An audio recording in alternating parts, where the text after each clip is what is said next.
కానీ ఆ రోజు కేసీఆర్ గారికి ఉండే నిండు శాసనసభలో చెప్పారు, రాజీవ్ ఆరోగ్యశ్రీ పథకం కానీ, ఫీజు రియంబర్స్మెంట్ పథకం కానీ, 108 అంబులెన్సులు కానీ, ఇది రాజశేఖర రెడ్డి గారు చేసిన చాలా మంచి పని, దీన్ని యథావిధిగా కొనసాగిస్తామని చెప్పిన ధైర్యము, సంస్కారము ఆ రోజు మా ప్రభుత్వానికి, మా నాయకుడు కేసీఆర్కు ఉండే.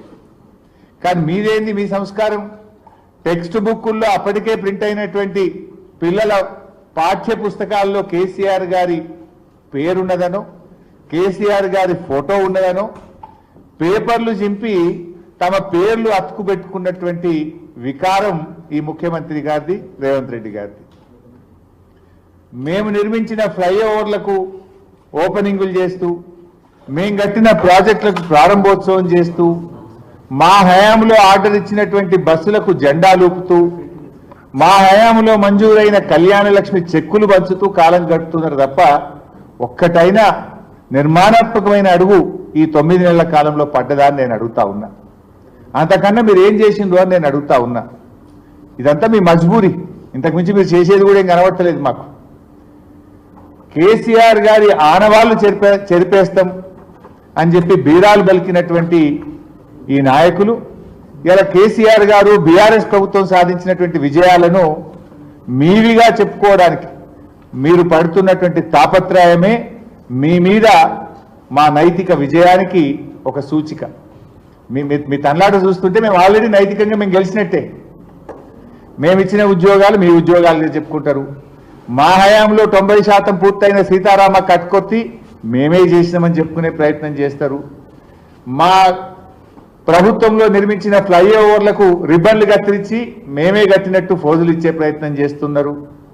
మా ప్రభుత్వంలో ఆర్డర్లు ఇచ్చి తయారైన బస్సులకు జెండాలు ఊపుతూ మేమే చేసినామని చెప్పే ప్రయత్నం చేస్తూ మీరు ఇంతకు మించి ఏం చేసినారు?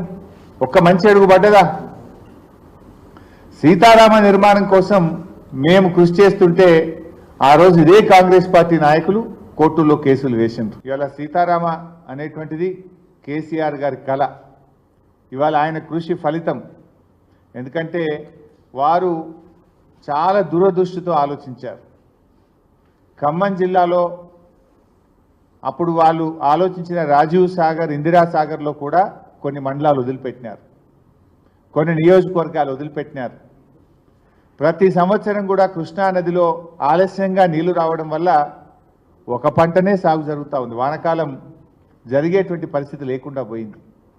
ఆ జిల్లా గోదావరి నదిని ఒడిసి పట్టుకొని అత్యంత ఎక్కువ పరివాహక ప్రాంతం ఉన్నటువంటి జిల్లా ఖమ్మం జిల్లా. స్వాతంత్రం వచ్చినప్పటి నుంచి ఎంతోమంది పాలకులు, ఎన్నో పార్టీలు వచ్చిపోయినాయి, కానీ ఖమ్మం జిల్లాకు చుక్క గోదావరి నీళ్ళు ఇచ్చిన పాపాన పోలేదు.